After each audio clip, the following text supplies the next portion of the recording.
Hello नमस्कार साथियों, स्वागत करते हैं आप सभी को अपने यूट्यूब चैनल में। देखिए पिछले क्लास में हम लोग लेक्चर 1 देखे थे। 5 क्लास का ईवीएस बुक है, इसमें से लेक्चर 1 अगर आप लोग नहीं देखे हैं तो जा कर के देख लीजिए, प्लेलिस्ट बना हुआ है। तो चलिए आज के वीडियो में हम लोग देखेंगे यहाँ से ऐसा क्यों होता है। पिछले क्लास में हम लोग देख लिए थे यहाँ तक, चर्चा करो तक, और यहाँ से हम लोग पढ़ेंगे। करा ऐसा क्यों, बोला ऐसा क्यों।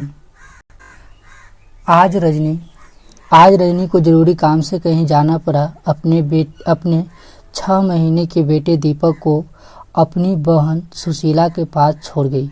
सुशीला की अपनी बेटी भी इतनी ही छोटी है। मज़े की बात यह हुई कि दोनों बच्चे ने एक साथ पॉटी लैट्रिन कर दी। अपनी बेटी की पॉटी धोने के बाद जब वह दीपक की पॉटी साफ करने लगी तो फटाफट अपने मुंह नाक को क्या करे, दुपट्टे से ढक लिया। कह रहा है कि सुशीला के पास अपनी बेटे को छोड़ दिया और मज़े की बात यह है कि दोनों एक साथ क्या कर दिया, पॉटी कर दिया, लैट्रिन कर दिया। जब अपने बच्ची को वो धो ली, उसके बाद जब दीपक को धोने लगा तो क्या हुआ, नाक और मुंह फटाफट वो लोग बंद कर लिया। आगे देखते हैं, सोचो और चर्चा करो।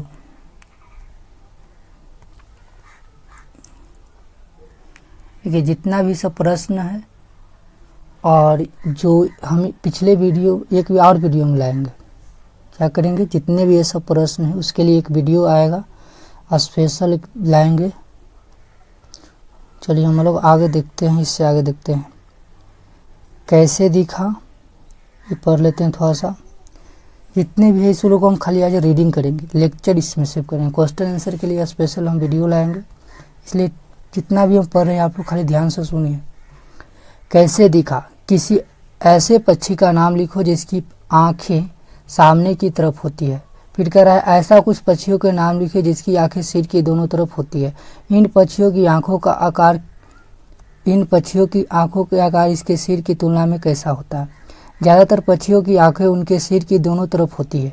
कहा ज़्यादातर पक्षियों की जो आँख होती है सिर के दोनों तरफ होती है। पक्षी एक ही समय में 2 अलग अलग चीज़ों पर नज़र डाल लेते हैं। जब ये बिल्कुल सामने देखते हैं तब उनकी दोनों आँखें एक ही चीज़ पर होती है। कह रहा है तुमने देखा होगा कई पक्षी अपनी गर्दन बहुत ज़्यादा हिलाते हैं। कई पक्षी है जो क्या करता है, अपना गर्दन को ज़्यादा हिलाते हैं। जानते हो क्यों? ज़्यादातर पक्षियों की आंखों की पुतली घूम नहीं सकती है, वे अपनी गर्दन घुमाकर ही क्या करते हैं, पास देखते हैं। देखिए जितना भी ये सब प्रश्न है सबके लिए हम एक वीडियो लाएंगे और अच्छी तरह से इसको हम लोग एक्सप्लेन करेंगे। आगे देखते हैं, तुम भी अलग अलग तरीके से देखो। कह तुम अपनी दाईं आंख बंद करो या हाथ से ढको। अपनी दाईं आंख को बंद करना है और हाथ से ढकना है। ढक करके उसी समय तुम्हारा साथी तुम्हारे बिल्कुल दाईं तरफ थोड़ी दूर पर खड़ा होकर कुछ एक्शन करे। क्या तुम बिना गर्दन घुमाए अपने साथी को एक्शन को देख पाते हो? ये सब करना होगा आप लोग को, साथियों के साथ प्रैक्टिस करना होगा। जितने भी है वीडियो उस सब के लिए हम लाएंगे स्पेशल, इसके लिए क्वेश्चन आंसर के लिए, तो घबराना नहीं है। आप लोग सिर्फ पढ़िए और देखिए, सिर्फ सुनिए। अगर बुक रहेगा पास में तो ज़्यादा बेटर रहेगा, आप लोग बुक भी रखिए। अब गेंद या छोटा सिक्का उछालकर पकड़ने का खेल। कराए कि गेंद या छोटा सिक्का उछालकर पकड़ने का खेल खेलो। एक बार दोनों आंखें खोलकर और एक बार एक आंख बंद करके किस स्थिति में उसे पकड़ना आसान लगा। सोचो अगर पक्षियों की तरह तुम्हारी आंखें तुम्हारे कान की जगह होती तो कैसा होता। तुम ऐसा क्या काम कर पाते जो अभी नहीं कर पाते हो।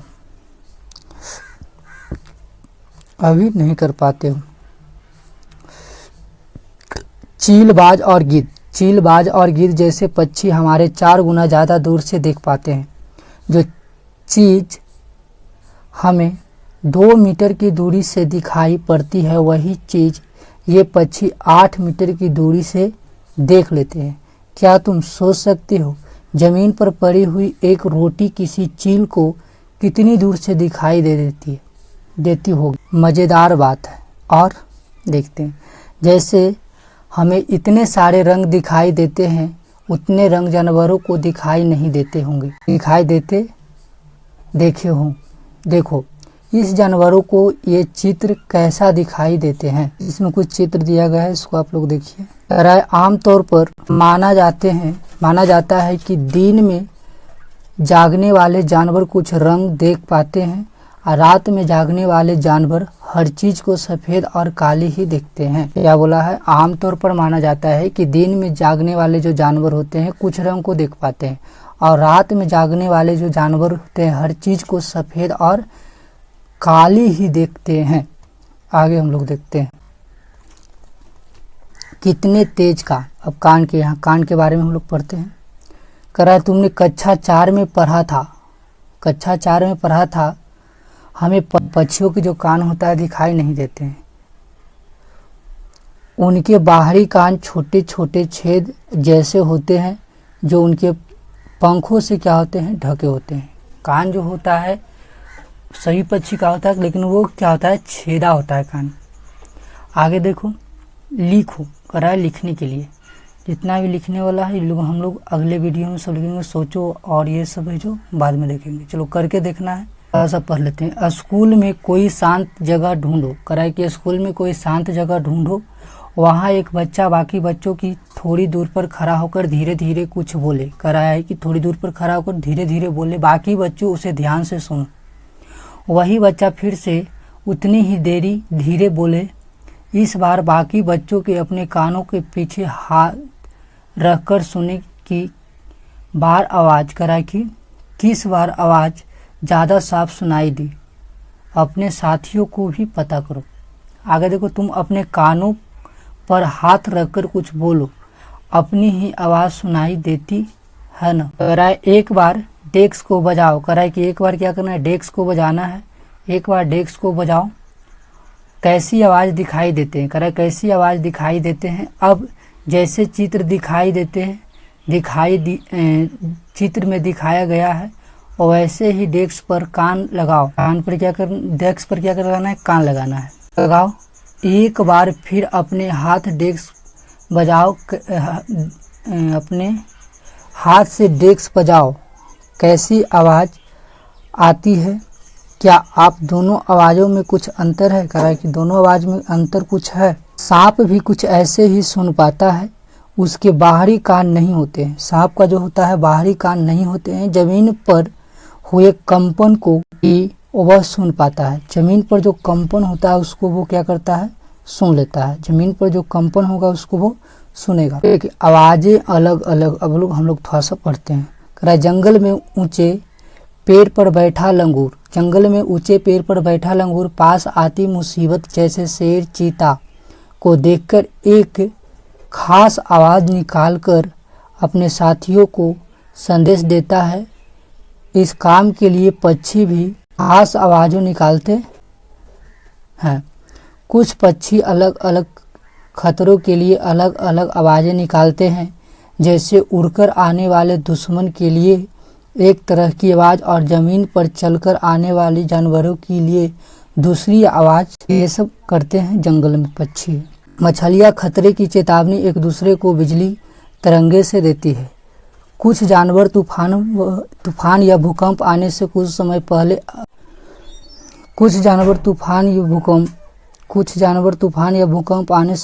पहले अजीब हरकतें करने लगते हैं, जो जंगल में रहते हैं और जानवरों के एक व्यवहार समझते हैं। वो ये जान लेते हैं कि भूकंप आने वाला है या कुछ अनहोनी होने वाली। थोड़ा सा हम लोग डॉल्फिन के बारे में पढ़ते हैं। डॉल्फिन भी अलग अलग तरह की आवाज़ें निकालती है और एक दूसरे से बात करती है। वैज्ञानिकों का यह मानना है कि कई जानवरों की अपनी पूरी भाषा है। कराए कि कई जानवरों की अपनी क्या है, पूरी भाषा है। लिखो। लिखने के लिए जो भी आएगा वो हम अगले वीडियो में देखेंगे, इसलिए हम जितना है ऊपर थोड़ा सा पढ़ लेते हैं, लेक्चर दे देते हैं। बाकी के लिए हम स्पेशल वीडियो लाएंगे। अगर इस तरह के रहता है तो डायरेक्ट क्वेश्चन कराने में ही ठीक रहेगा। तो देखेंगे अगले वीडियो से हम डायरेक्ट क्वेश्चन आंसर पर ही चलेंगे। ये लेक्चर 1 में हम कोशिश करते हैं कि ये ख़त्म हो जाए लेक्चर 2 में, और अगला वीडियो में हम क्वेश्चन आंसर इसका करवा लेंगे। तो अगला वीडियो से डायरेक्ट हम क्वेश्चन में चलेंगे, दूसरा चैप्टर से डायरेक्ट क्वेश्चन आंसर से चलेंगे, क्योंकि मेहनत दोबारा लगता है और ये डायरेक्ट हम समझते चल जाएंगे क्वेश्चन आंसर उसका। आओ खेले एक मज़ेदार खेल। जिस तरह पक्षी हर अलग अलग तरह के लिए अलग अलग आवाज़ें निकालते हैं, उसी तरह तुम अलग अलग बातों के लिए आवाज़ों की भाषा बना लो।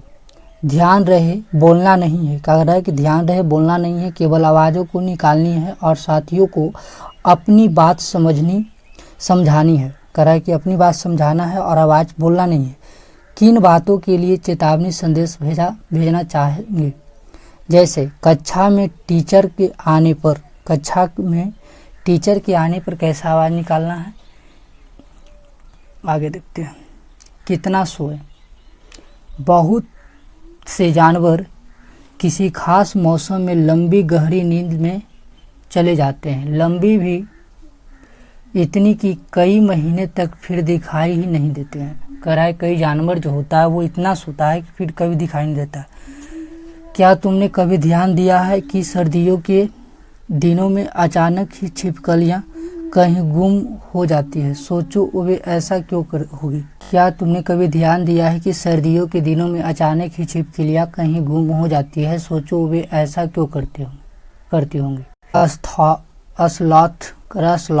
अस्लॉथ ये भालू है, दिखते हैं पर भालू नहीं है। कह रहा है कि जो अस्लॉथ होता है ये भालू जैसे दिखते हैं, अस्लॉथ होता है जो भालू जैसे दिखते हैं पर भालू नहीं है। ये दिन के करीब 17 घंटे पैरों में उल्टे सिर लटकाकर मस्ती से सोते हैं।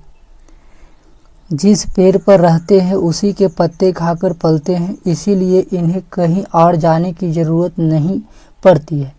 जब ये अपने पेड़ के सारे पत्ते खा लेते हैं तभी वे पास के पेड़ों जाते हैं। लगभग 40 वर्ष के अपने पूरे जीवन में ये मुश्किल से 8 पैरों पर घूमने की तकलीफ उठाते हैं। ये सप्ताह में एक बार ही शौच करने के लिए पेड़ के नीचे उतरते हैं। सप्ताह में एक बार उतरते हैं। देखने में ये भालू जैसा लगता है लेकिन ये भालू नहीं होता। ये कुछ इसमें लिखा हुआ है अस्लॉथ के बारे में, तो हम लोग थोड़ा सा पढ़ते हैं। अगर अस्लॉथ कि सोने और जगने की प्रक्रिया 24 घंटे की घड़ी में दिखनी हो तो वह ऐसी दिखेगी। कैसे दिखेगी? देखिए इस तरह से, अगर घड़ी में दिखाया जाए तो इस तरह से घड़ी है, इस तरह से। कह रहे बताओ छिपकली के लिए कह रहा कि बताओ छिपकली के लिए सर्दियों में यह घड़ी कैसे दिखती होगी? छिपकली के लिए तो अभी हम बताएं, सब जितना क्वेश्चन आंसर सबको हम अच्छी तरह से समझाएंगे, लेकिन ये भी हम लेक्चर दे रहे हैं। चित्रों में कुछ जानवरों के सोने के समय को दिखाया गया है। हर चित्र के नीचे लिखो कि वह जानवर एक दिन में कितने घंटे सोते हैं। तो यहाँ हम लोग लिखेंगे गाय कितना घंटा सोता है, सांप कितना घंटा सोता है, या जो जिराफ है, बिल्ली है, ये सब कितना घंटा सोता है हम देखेंगे अगले वीडियो में। जितना भी क्वेश्चन आंसर है सब हम अगले वीडियो में ही देखेंगे। कह रहा है अपने आसपास की जानवर को देखकर क्या तुम्हारे मन में कुछ प्रश्न उठते हैं? कौन से? कोई 10 प्रश्न बनाओ। कह रहा है कि आसपास के जानवर को आप लोग देखते हैं तो उससे 10 प्रश्न सोचना है और यहाँ लिखना होगा। चलिए सब हम लिखेंगे, आगे देखते हैं। बाघ अंधेरे में, कह रहा है बाघ अंधेरे में हमसे 6 गुना बेहतर। कह रहा है कि बाघ जो होता है अंधेरे में हमसे 6 गुना बेहतर देख सकता है। सोचिए बाघ जो है 6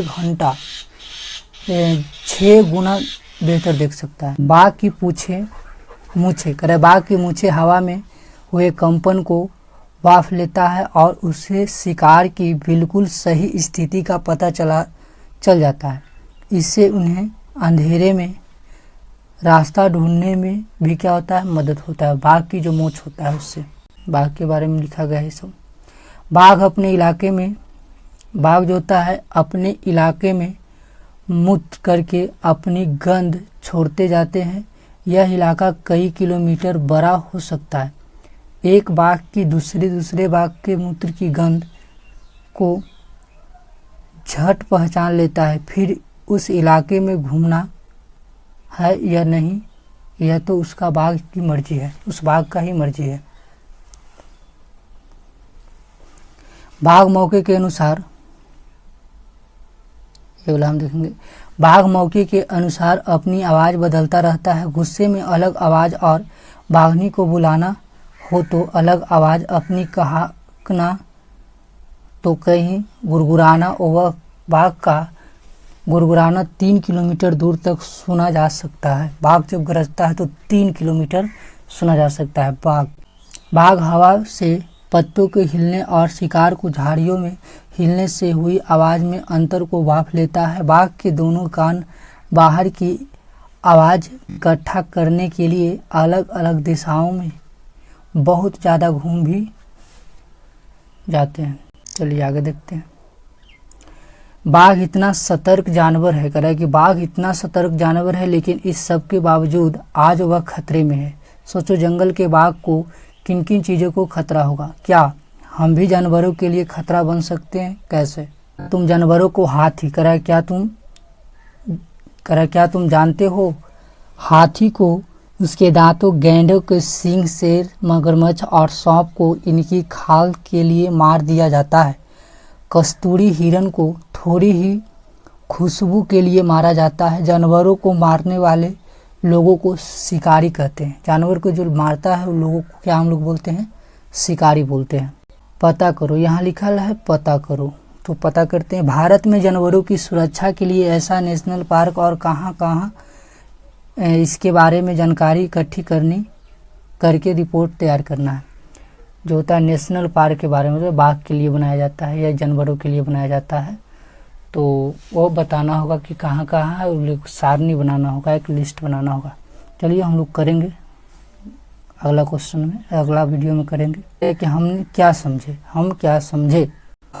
समझे, ये देखेंगे हम लोग।